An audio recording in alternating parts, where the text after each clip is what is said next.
Көліктегі департамент мәліметіне сүйенсек, Чанду, Алматы, Атырау ішкі рейс арқылы 84 Қытай елінің азаматтары келді.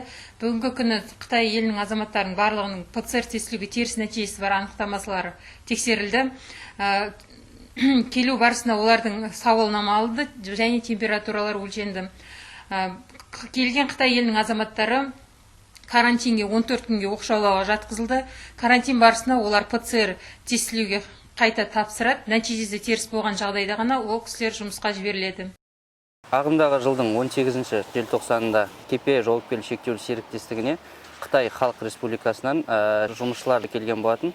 Аталған жұмысшылардың келу мақсаты аталған жауапкершілігі шектеулі серіктестігінде газохимиялық завод құрылысына аса қажетті білікті мамандар болатын. Аталған шетел азаматтары толықтай ПЦР тестілеуден өткен. Яғни сонымен қоса аталған жауапкершілігі шектеулі серіктестікте жалпы 2200-ден аса қызметкерлер еңбек етуде. Соның ішінде жергілікті халық саны 1200-ден астам, қалған 967-сі шетел азаматтары.